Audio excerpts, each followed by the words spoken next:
the new Beetle. Vauxhall feel that putting their cars in a fish tank is an appropriate metaphor. But what does it mean? Sink or swim? Out of their depth? I don't know. Fish are pretty though. Ford has a stand as big as Belgium. As well as the usual acres of shiny metal and nasty nylon carpet, this 350-seater auditorium will host a series of celebrity appearances. Cheryl Baker and Frank Bruno will be here, as well as Handy Andy from Changing Rooms will be knocking up a couple of Transit for 7 sheets of MDF. The British International Motor Show runs until Sunday the 1st of November. Doors open at 9:30 and close at 7 p.m, except on the last day when they close at 5. So, how'd you get there? Well, by road it's junction 6 off the M42 or junction 4 off the M6, following signs for the NEC. Parking costs £6 a day. Or you could keep Mr Prescott happy and catch the train, with regular services running to Birmingham International Station. As always, there'll be days of specific interest at this year's show. Thursday the 29th of October is Classic Car Day, and if motorsport is your thing, then Friday and Saturday will feature real-life racing cars and drivers. Sunday 1st of November is Adventure Day, promoting cars with kids in mind. The words, "Dad, are we there yet?" will be echoing across the NEC all day. To get in costs £10 for adults, £5 for children and senior citizens. And finally, if there's one reason to come to the show, this should be it. A chance to see this sexy trio making utter fools of themselves right here on the Top Gear stand. Bless them. Stand life. You know, there's a huge differential between the stands of the upmarket brands and the more plebeian models. For example, here on the Lexus stands, all the salesmen and women are actually cousins of Emperor Akihito of Japan. And over on the Ferrari stand, the commissionaire is a full general in the Belgian army. But, for example, on the Ford stand, all the sales force are big issue sellers. And in the world of executive cars, Lexus are fielding their new IS200, meant to take on the likes of the BMW 3 Series and the Audi A4. It'll have the usual cathedral-like silence, adamantine build quality, and second-hand values you couldn't dent with a hydrogen bomb. In fact, Lexus have been worrying car manufacturers since they first appeared here in 1990. No, they haven't. Yes, they have. In fact, I'm on my third LS400, and they're meant for discriminating, intelligent people who don't want to shout. No, they're not. And they are for quiet, intelligent, discreet types. Jeremy Beadle's got one. You won't find any Premier Division footballers driving these. They're for cerebral people with taste. People who do not perm their hair. Kevin Keegan's got one. He's gone, and good riddance, because I can now relax in the relative peace and quiet of my new Volvo executive car, the S80, which is meant to take on the likes of the BMW 5 Series and the Audi A6. And you know, it's actually quite good. Volvo has spent over 3 years developing a car that's a damn sight better than the old 960 it replaces.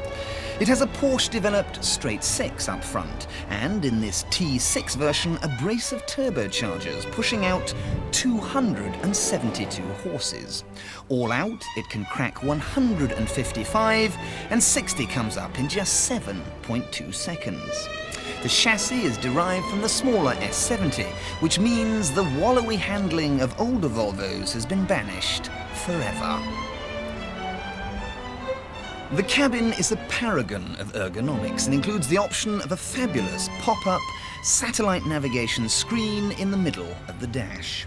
There are airbags everywhere and racy aluminium strips across the dashboard. There's even a Tiptronic-style shift for the automatic gearbox. In fact, it does almost everything an executive car should, except emotionally involve you. It doesn't put its arm around you and say, "Come on, mate, let's go for a drive, let's have some fun." It doesn't tickle your heart with delicate fingers. And this one, the T6, is £37,000, which is a whole hill of money. And for that, I'd buy a Jaguar, a Mercedes, even a BMW. But I wouldn't buy this. Sorry. So if it's emotional involvement you want, you might be better off considering Alfa's rakish new 166, which Tiff has driven in Spain. The 166 is the long-awaited Alfa Romeo executive flagship, which replaces the now very outdated 164, which was launched in Italy back in 1986.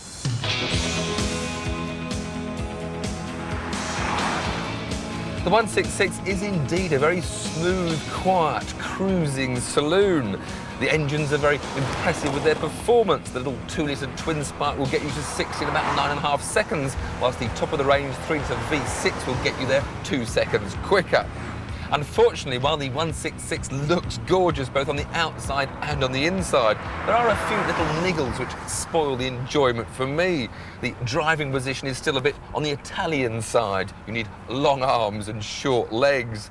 The handbrake is obstructed by the centre armrest, whether it's in the down position or the up position. It's got some beautiful dials in front of it, yet there's clumsy switchgear. Although perhaps you shouldn't worry about small things, it's something you have to think about when you're going to be living with a car for a long time. And with Jaguar and Rover also producing new models to challenge the class-leading BMW 5 Series, there is plenty of choice at this level. At the very top level, we find the Mercedes-Benz S-Class. Now, I was a huge fan of the old model because when you drove one down a side street, people coming the other way faced a simple choice: back up or be destroyed. The trouble is, though, that in Germany, things are changing. They've elected a new slimline leader and he's running around the world hugging trees and telling jokes. Now, Mercedes had to respond, and this is their answer. Designed to keep the Green Party happy, the new streamlined S-Class is £500 lighter than the old model, so it now does more than 20 miles to the gallon. It's also 4 inches shorter, so it can be parked in smaller parking spaces, like Warwickshire. But inside, there's still more than enough space for even the fattest El Presidente.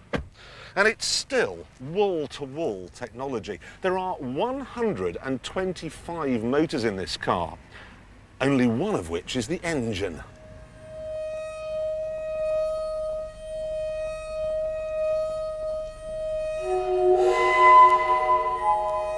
I have a sneaking suspicion that what you're looking at here will, all things considered, be the best car in the world. What? A Mercedes he actually likes? He'll be liking muesli next. No, I won't. Time for lunch. Now, the catering facilities at the NEC are frankly diabolical. They mostly seem to be places like this, the main cooking ingredient of which is vinegar. But there's been so much criticism, in fact, that they've updated some of the catering facilities and they've come roaring into the 1980s. There's actually a place called Let's Do Lunch. Now this place, you know, like when you go to a Pizza Express, they've got the Pizza Veneziana. That's where 10p or 20p or something of the purchase price goes to the Venice Imperial Fund. Well, at Let's Do Lunch, they've got the Lasagna Keegan. That's where 20% of the purchase price goes to the Kevin Keegan's Perm Imperial Fund. Of course, not all British car manufacturers are owned by the Germans. Reliant are here as well, with not one but 3 new models, including this new 2-seat town car and a little sporty model as well. Both are due to go on sale next year for around £7,500. Sadly, these aren't really British Reliants.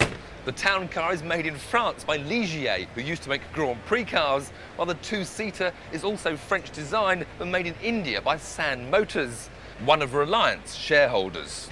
And there's good news for young drivers, because if you buy one of those town cars restricted to just 30 miles an hour, you can drive it when you're 16. Del Boy, eat your heart out. Lotus is another company with a checkered past, but since the launch of the well-received Elise a couple of years ago, things have been looking up. And now here at the show, they've got 2 new models on display. For those of you who thought the minimalist Elise was a tad too luxurious and a bit overweight, the Hethel designers have come up with this basic buggy, the 340R, which, if it does go into production next year, will cost around £33,000. Hardly what the doctor ordered, when surely what the company desperately needs is a new two-seater with all mod cons to take on the Porsche Boxster and BMW Z3s.